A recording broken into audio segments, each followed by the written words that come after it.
The perfect neighbor, the pillar of the community. Some of history's most lethal killers have led a double life.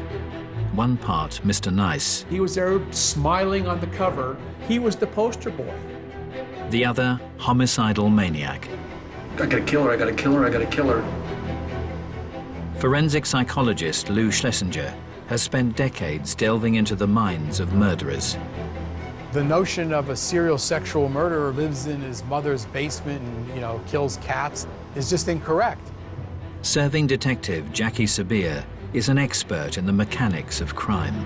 The killer has a good working knowledge of this building. Between them, they're dissecting a case that struck fear through a community. That specter, that ghost, that man without a face, it was all back.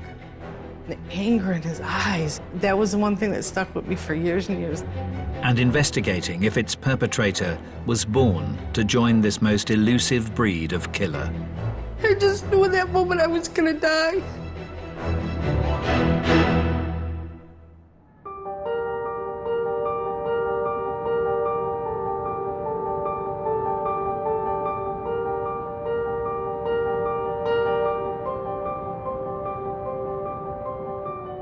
With over 20 years' experience in homicide, Detective Jackie Sabir has headed up some of Britain's most high-profile murder cases. She's in the suburbs of Buffalo, the unlikely site of a crime that sent shockwaves through western New York. One of the really special and exceptional things about Buffalo is actually the stability of the community here. People feel safe, and people that grow up here often come back here to raise their children. There's a good standard of living, there's stable employment, even through some very difficult economic times. And nowhere is this sense of tranquility more apparent than in the idyllic neighborhood of Amherst. Amherst has been voted one of the safest communities in America. It's a picturesque community, a community of affluence. It's where most families aspire to move or live in. Just a very nice place to live and to raise kids. Each year, the beautiful setting also attracts over 30,000 students. It's home to one of the largest universities in New York State, University of Buffalo. As most campuses do, it has a jogging or biking trail fixed to it. It runs along Elka Creek, and it's a beautiful paved trail that you can run, bike, rollerblade. During the fall of 1990, second-year communications student Linda Yalem had been making the most of the green open space.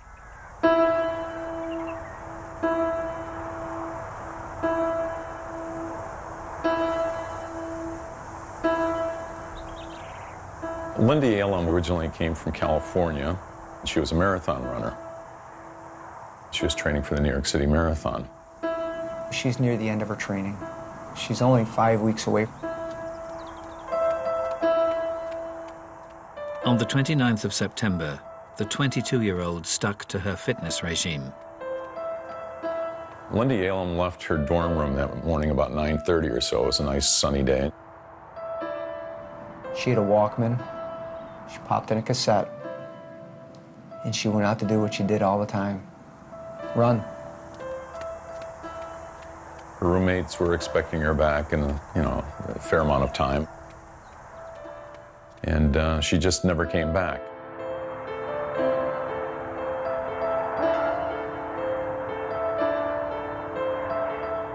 An extensive search was launched along the bike path where Linda was known to have been running.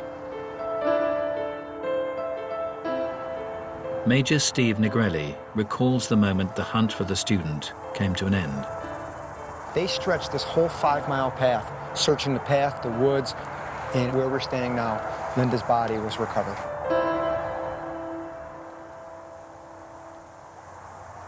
She was shrouded with her sweatshirt covering her torso. Underneath the sweatshirt, her brassiere and t-shirt was lifted up, exposing her breast. Her pants were pulled down off of her one leg. Was there any signs of defensive injuries? She had numerous injuries upon her face, in her body, abrasions and bruises that indicated that she did try to fight her assailant. Despite her efforts, Linda's assailant cruelly controlled her. The assailant put duct tape over both her nose and her mouth. She was unable to gasp any air. In fact, she was sucking so hard that the duct tape was actually indented into her mouth. As the perpetrator raped his victim, he inflicted further torment through the use of a handled garrote. Why would someone use a garrote in that sort of case? What do you think he was doing with Linda? The garrote, by its very nature, where you can render someone unconscious just with a couple of twists, is a control mechanism. And what he did is he did a double loop. So if I could demonstrate, he just went over and back. And just by one hand, because now he had both broomsticks in his hand, he's able to tighten the garrote and bring his victims in and out of consciousness. They left signature garrote marks, ligature marks across her neck. You're very close to your victim. You're going to be looking in their eyes, aren't you? You're going to be able to see what you're doing to them, aren't you? That's correct. Forensic psychologist Lou Schlesinger has analysed the minds of some of history's most twisted serial killers. For him, the torturous technique carried out on Linda Yalem raises huge concerns. When you use a ligature or manual strangulation to kill someone, that tells me it's personal, because it's an inefficient way to kill somebody. It takes a long time. They could fight their way out of it. So when you kill with strangulation, that is almost always a sexual element involved, because you're seeing the victim suffer. And strangulation has been the sordid choice for a class of killer who only get their kicks out of this sadistic MO. During the 1980s, Virginia's South Side strangler, Timothy Spencer, created tourniquets from belongings found in his victims' homes. He had 2 socks wrapped around her neck and a 16-inch vacuum cleaner extension twisted in the ligature. Tampa Bay murderer Bobby Joe Long would bring his own ligature to the scene of the crime. Just left the ligature right on the victim. Why did he do it? Because for some reason that was arousing to him to see the victim lying there with the ligature just hanging off her. Right in here's where I killed her. This class of killer is perhaps topped by America's most prolific serial murderer. You think you put like five of them in there? Gary Ridgway was the archetypal guy next door, but in his hidden life, he strangled dozens of prostitutes. When I got through having a climax with her, I jumped on her. How much are you pulling on her neck? I'm pulling really hard on her neck. How? Just like this. What are you saying to her? Don't fight, and I'll let you go. No, Ridgway was never going to let him go. He got him in the strangulation hold, and he basically said to them, if you relax and just let me go through my little sexual thing, I'm going to let you go. And when she relaxed, he then strangled her and killed her. I'm feeling, I gotta kill her, I gotta kill her, I gotta kill her. They want to get close and touch the person as she's dying. This is what's stimulating for all of these individuals, like Gary Ridgway and Long, and so many of them who kill with that method.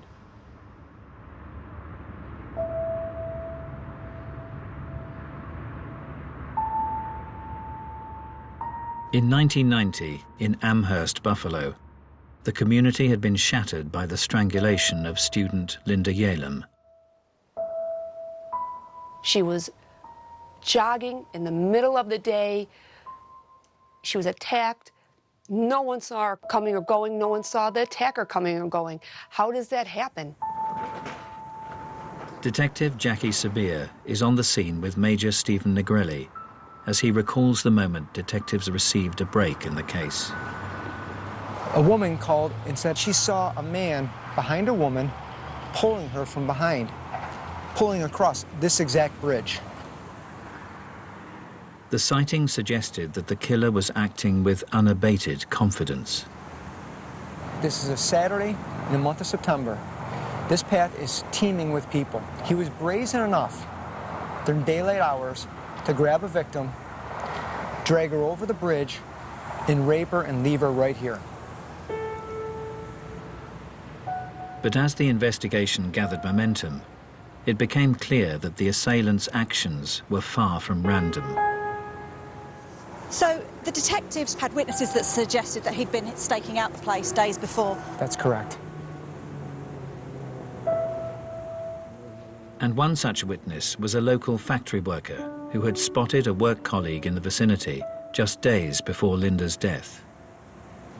And his co-worker saw his fellow co-worker walking on that path.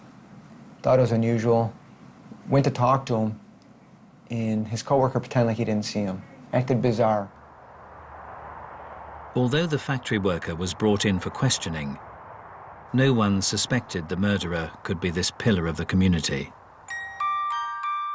Altemio Sanchez. He coached the boys' baseball team. He played on, community baseball teams through his church. All of his neighbors said he's the greatest guy. He'll mow your lawn for you. He has the nicest looking lawn in the neighborhood. Invites him over to barbecues and things like that. Despite the model neighbor bearing a marked similarity to the perpetrator, close colleagues on his shift at the factory didn't take it too seriously. There was a father and son who worked at the plant as well, and when the composite sketch was out there, they used to joke with him and say, "Hey Al, this looks just like you." And he'd kind of chuckle.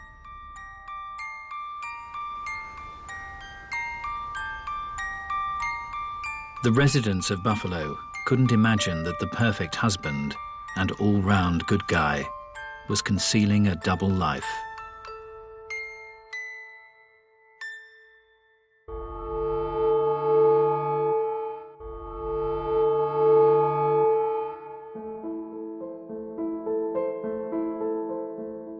Forensic psychologist Lou Schlesinger and serving detective Jackie Sabir are unraveling a case that rocked a suburb of Buffalo, New York. In 1990, Amherst student Linda Yalem was sadistically raped and strangled on a local bike path. For Jackie Sabir, the killer's movements reveal a meticulous operator.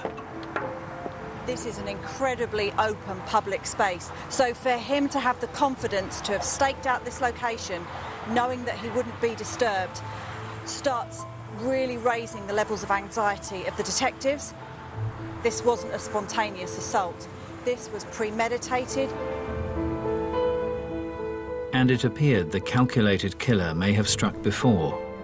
His technique resembled an MO displayed in a series of sex attacks, perpetrated by a character dubbed the Bike Path Rapist.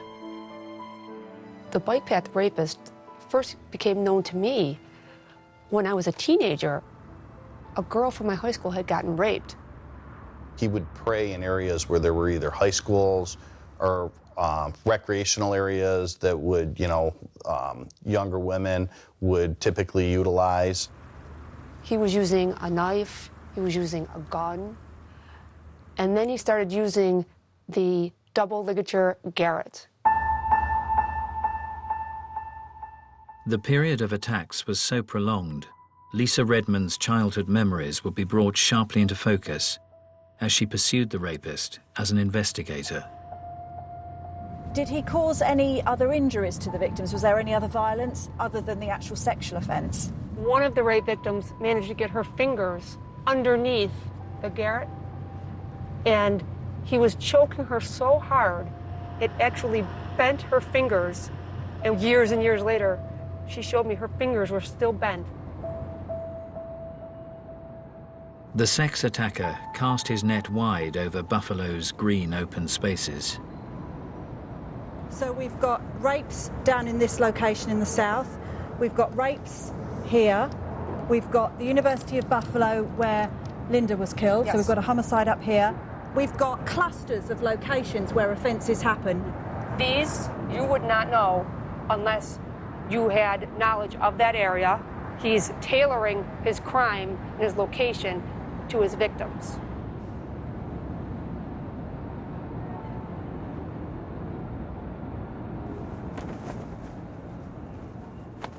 In 1986, 17-year-old Hamburg schoolgirl Susie Coggins would experience the terrible wrath of the rapist firsthand. I was walking to a 9 o'clock class. That day I was running late, so I had to cut through all the bike paths to get to school so I wouldn't be late. I heard someone running through the woods. I turned over my shoulder to look, and I saw this guy. I saw the rope in his hand, and I thought, he must be running his dog or something. But the perpetrator wrapped the rope round Susie's neck, lifting her off the ground. When I went up in the air, I couldn't breathe. Everything stopped in that time, in that moment. And then he started dragging me back into the woods. And the anger in his eyes, I'll never, that was the one thing that stuck with me for years and years, those eyes, the way he looked. Once in a secluded spot, the rapist broke his silence. He just asked me how old I was and if I had ever had sex before. I just kept thinking about my family. I'm sorry, you know, like, I just kept thinking, I'll never see my family again, I'll never see my friends again. I just knew in that moment I was gonna die. Susie was then subjected to a prolonged rape. When he was finished, and I'm like, well, what happens next? And he says, nothing. I felt like there was some guilt in his voice. And yeah, his energy changed completely from the beginning of it till the end of it.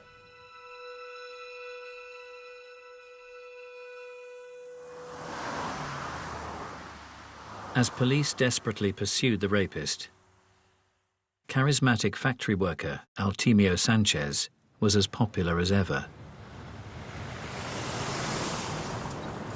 He was a jock. So people at work loved having him on their softball team, running with him, golfing him. He was an outstanding golfer. He was a guy that guys wanted to hang out with. Despite his jovial demeanor, Altemio Sanchez's start to life had been far from happy. As a child, he struggled academically, but Sanchez would insist his biggest challenge was out of school, living with his alcoholic mother. She would frequently remind Al, you know, you weren't wanted. She openly told him during his life, you know, when she was pregnant with him, that she actually bought a kind of a concoction of drugs that would induce an abortion and use those drugs during her pregnancy. The unwanted child had been born into a turbulent home in 1958 in Puerto Rico. He was one of 4 children. There was family tension between mom and dad, and I believe dad left when he was very young. I think he was 2 years old when dad left. His mother discovered very early on that his father was having an affair and moved the family to New York City. However, life in the big city didn't offer a fresh start for the Sanchez family. He had spent a lot of time with his mother living with different men. He one time lived in the back of a car. She allowed various men into her life. He alleges that those men abused him physically and emotionally during that time period. Sanchez stated he also repeatedly saw his alcoholic mother being abused by her violent partner.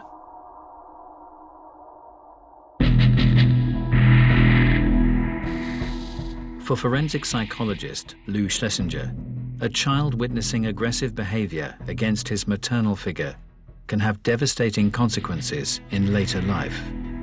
The main effect that has is it desensitizes the child to violence.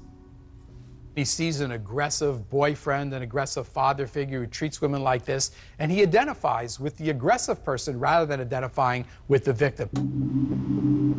Many of history's most despicable killers have developed a dysfunctional view of their mothers in their formative years. As a child, the Yorkshire Ripper, Peter Sutcliffe, regularly saw his father humiliating his mother, Kathleen. One time, John Sutcliffe spotted Kathleen talking to two men in a pub. That's all, talking, and he slapped her straight across the face.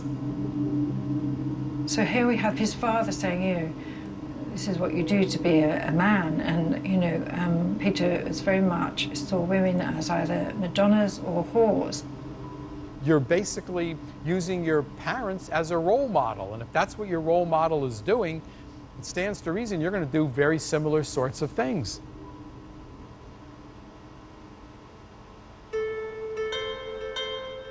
But this crucial mother-son relationship can be affected in other ways. Serial murderer Gary Ridgway's maladjusted view was at the other end of the spectrum. He talked about having some sexual feelings towards her. He described in some detail watching her when she was in a bathing suit and looking at her and thinking that she dressed pretty provocatively. During one bath, her robe fell open and she was naked underneath, and he felt aroused. Gary Ridgway is an individual whose mother was very sexually provocative in an overt sense. There's nothing more devastating psychologically for a boy to see that type of behavior in his mother. It usually doesn't end well at all.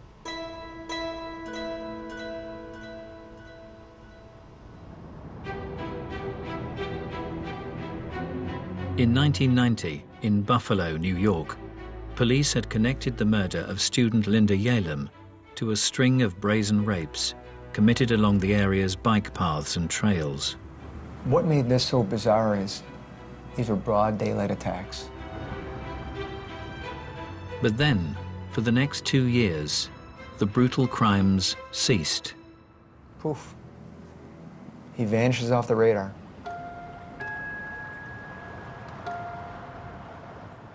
Just a short drive away from the tranquil bike paths, Exchange Street in downtown Buffalo seemed a million miles away.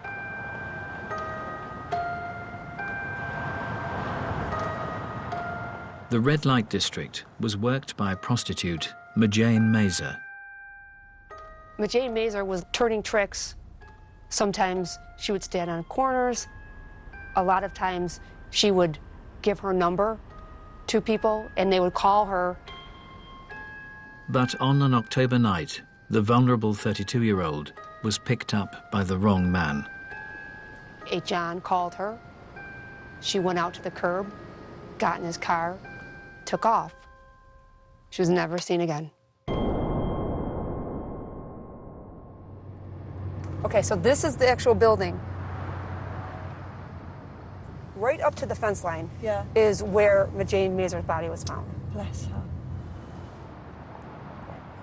Detective Jackie Sabir is joining Lisa Redmond as she revisits an industrial wasteland that in 1992 was the site of a horrific murder.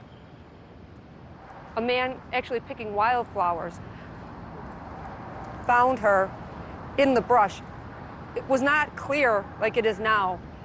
It was overgrown, and her body, not only was it camouflaged by the foliage, he actually put a piece of corrugated plastic over the top of her.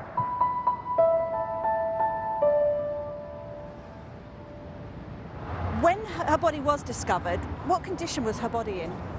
She was lying prone. There was a plastic bag right around her head at the neck, and then another garbage bag pulled over the top. On closer examination, Majane's cause of death was undeniable.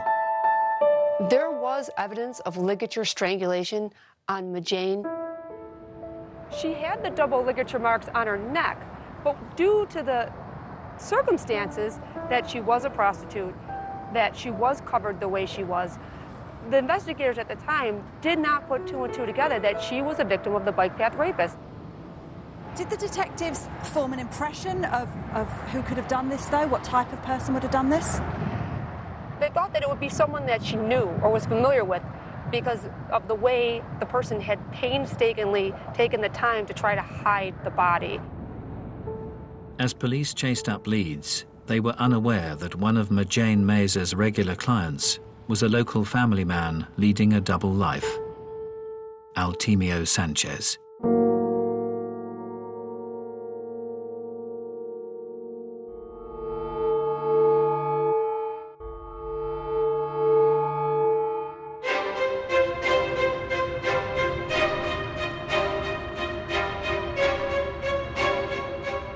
In 1996, in the green suburbs of Buffalo, New York, 6 years had passed since the murder of Linda Yalem. In the wake of her tragic death, the local community was determined the young student would never be forgotten. Because Linda was a runner, there was something created called the Linda Yalem Memorial Run. It's an annual event, and it's to raise awareness about women's safety issues. Before the race would start, there would be a moment of silence, and then a bagpipe would lead the runners down to the starting line. Amongst those taking part in September '96 was competitor 635, local man Altemio Sanchez. It turned out that Altemio Sanchez was a bit of a runner. He belonged to the running club at American Brass. It was seemingly a typical act for one of the community's all-round good guys.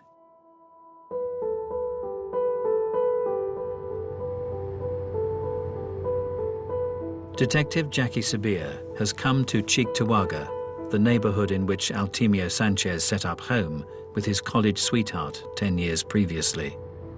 Cheektowaga is an incredibly safe, quiet suburb, low crime, and it's great schools. And that's why Sanchez and his wife picked this location to raise their family.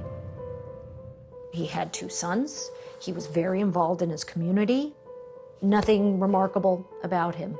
He just seemed like a neighbor. He was the guy that, when snowfall came, he'd be out there with his snowplow plowing out your driveway. He was a member of his local church community where he was coaching the softball league. His family were well known. He was here for a long time, so he'd established ties. In his working life at a nearby brass factory, Sanchez was also well liked. Fellow worker Ken Chakai would regularly chat with the forklift driver as his night shifts drew to a close. And your first impressions of him? He was just a normal guy? Normal guy. Very nice guy. Soft-spoken. I can't say anything bad about him. Was Sanchez ever in trouble at work, or were there any issues? He was a good worker. Yeah. Was there any gossip about him, or rumours? He was good with the church. The community, his family belonged to the church. He's a great guy. Nobody in Buffalo believed that Altemio Sanchez had anything to do with the murder of Linda Yalem. Having worked extensively with the FBI, Professor Lou Schlesinger is fully aware that for many, a serial killer is hard to spot. The notion of every serial sexual murderer being weird and a loner, lives in his mother's basement and, kills cats is just incorrect. To further understand those capable of concealing a heinous double life, the psychologist is meeting an offender who ruthlessly targeted women. How did you feel when you were raping someone? Oh, I felt powerful. This inmate is a serial rapist who remained undetected within his community for over a year and a half. Someone knows very little about this topic. What could you say to help them understand the mind of a serial rapist? For me, I hated myself. I felt that I wasn't adequate. The sex offense is not about sex. It's about the power and control issues. It's about the self-esteem issues. It's about a person who is desperate to be accepted and validated as a person. While you were raping women, you were in a relationship with women. Well, in this case, I was married. You were married. Did you feel you led a double life in a sense that nobody even knew you were capable of something like this? Oh, absolutely. Tell us about it. I had regular work. I worked hard. I was responsible. I enjoyed activities with other people. When different people that knew you from the community and whatnot realized what had happened, were they pretty shocked? Oh, yeah. Yes. Didn't have a clue that you were capable of this. In fact, I remember the prosecutor during the case made a statement in court that, you know, in all other aspects of my life, this is the guy you would want your daughter to bring home, because I was a steady Nice guy. person. Right. Talk well, smart. Right. But I had this dark side that I was going out and raping.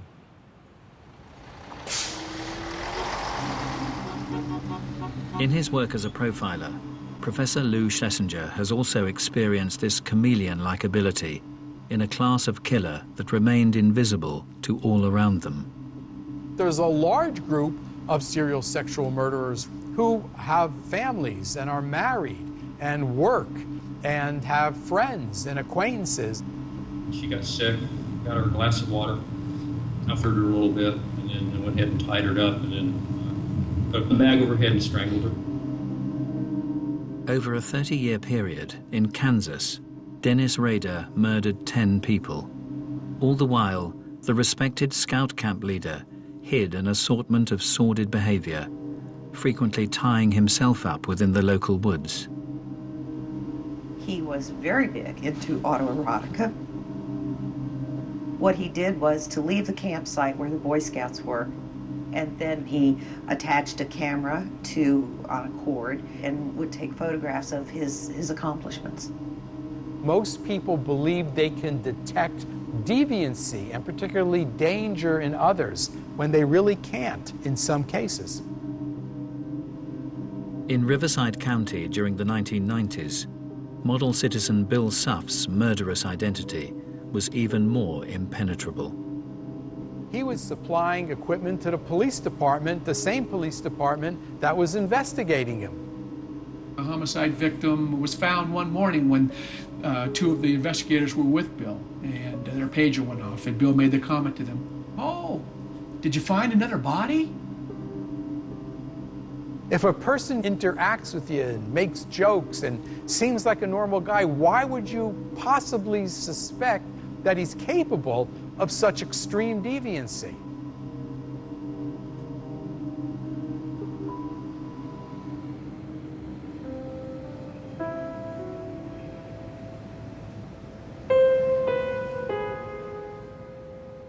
In 2006, in Buffalo, New York, over a decade had passed since the bike path rapist had last struck.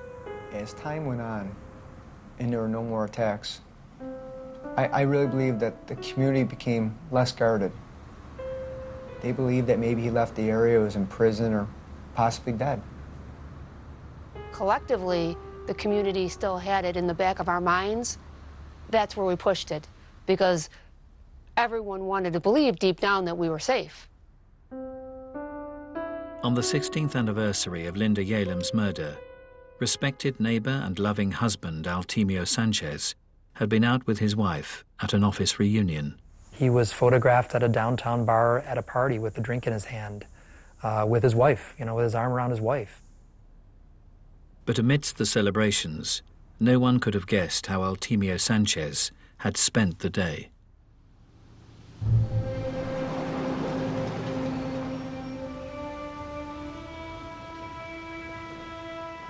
A few hours earlier, in nearby Clarence, it had been a typical Friday morning for mother Joan Diver and her young family. They sat at the kitchen table and they had breakfast together. They talked about, maybe we go to a movie tonight because it's Friday night. She had dropped her 5-year-old off at daycare and decided on a beautiful September day to go for a jog in Clarence. Joan parked her car in her usual spot before heading out along the bike path. But as the morning drew to a close, the 45-year-old didn't reappear from her run. At the normal time of pickup for daycare, Mom didn't show.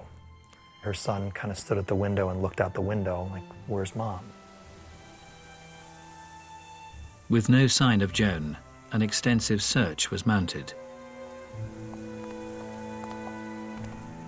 Detective Jackie Sabir is joining Steve Negrelli as he retraces its final steps. A couple of Boy Scouts and a scout leader. They just want to help the diver family, so they were out here volunteering, searching. One of them kind of bent down, peered in, and he could see underneath the shrubbery and overgrowth, he could see what appeared to be a human hand.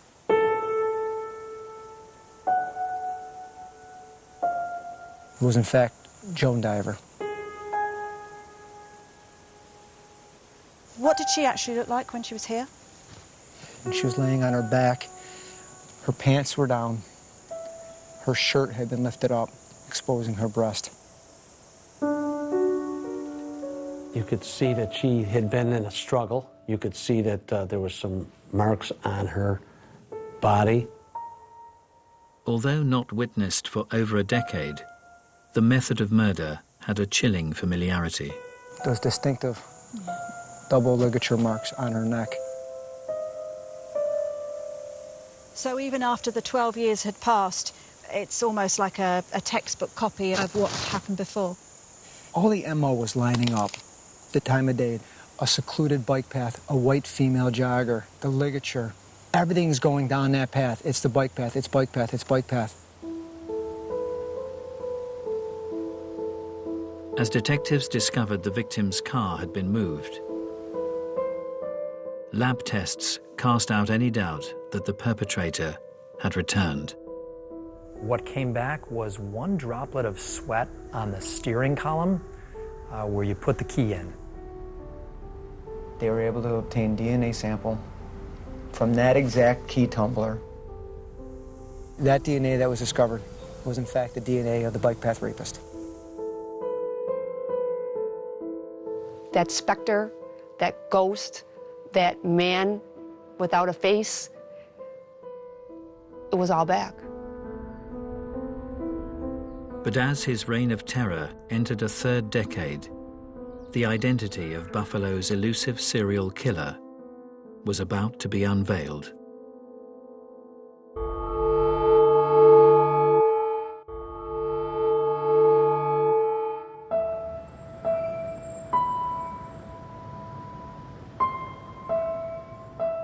In September 2006 in Buffalo, the murder of jogger Joan Diver had marked the return of the bike path rapist after more than a decade's absence.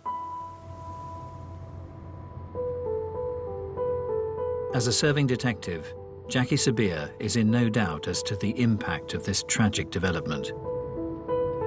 To come back after a 12-year break would have been an enormous shock to the team of investigators, because you have to relive and pull all of those files again and start practically from the beginning. With the DNA sample indicating an Hispanic male, the list of suspects shrank down until an historic case left just one name. There had been a rape, and the woman had seen the rapist a few days later at the mall, followed him out and got his license plate. As the owner of the vehicle had a cast-iron alibi, the lead had drawn a blank. But years later, as police recontacted him, the owner admitted a relation had borrowed the vehicle. We said, who was driving your car that night? And that's when the first time we heard this name, and he said it was my nephew. His nephew's name has popped up a couple times previous in this investigation. He said it was Alcimio Sanchez.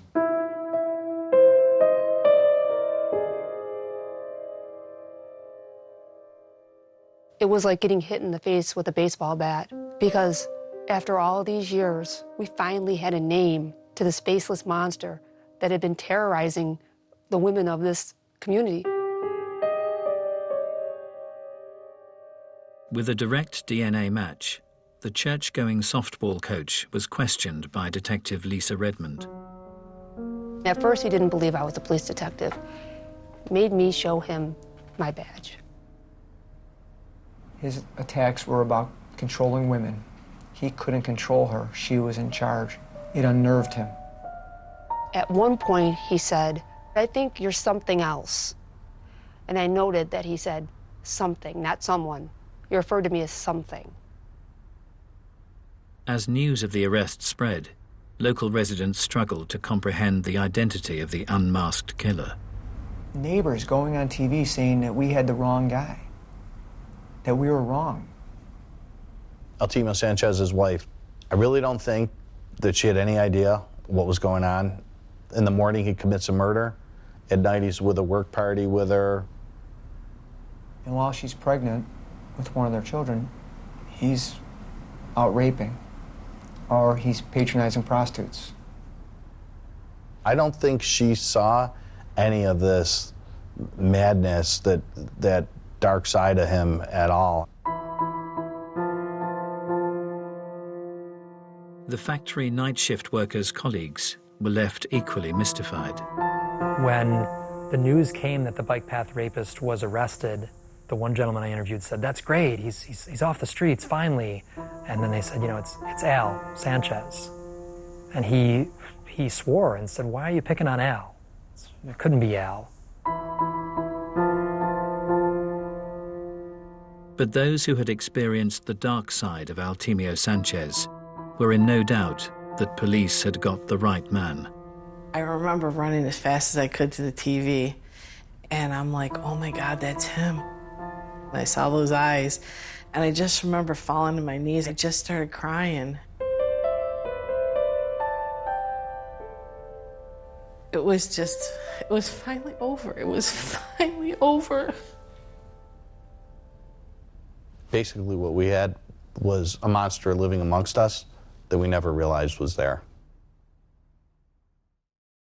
In court, Altimio Sanchez would be sentenced for the murders of Linda Yalem, Majane Mazer, and Joan Diver. He's looking like he's a broken man. You know, his head's bowed, you know, his hands are clasped in front of him. Such a slap in the face to see him play that role, because he absolutely was not sorry for any of his victims. He was sorry he was caught. Whilst Altimio Sanchez presented himself as remorseful, other killers who deceived all around them have played out their final acts of freedom in different ways. Gary Ridgway quietly faced his victims. How do you plead to the charge of aggravated murder in the first degree, as charged in count 5? Guilty. Dennis Rader reveled in detailing his heinous crimes. I got on top of her and then strangled her with a belt at that time. But to fully appreciate these cold-blooded killers, Professor Lou Schlesinger believes you have to look to the past. If you want to understand an offender, don't go by how he appears in court. Take a look at what he did. What he did tells you what the offender is really like. And Altimio Sanchez's brutal history undoubtedly bears the hallmarks of this most dangerous class of killer. The guy next door who was simply invisible. Sanchez shares a characteristic of many serial sexual murderers. These offenders are in a class of their own, in as much as those who see them in their environment, and they don't see somebody who's mentally ill, who's psychotic, yet they all have a dark side, and they're extremely dangerous and extremely violent, although the average person doesn't see it.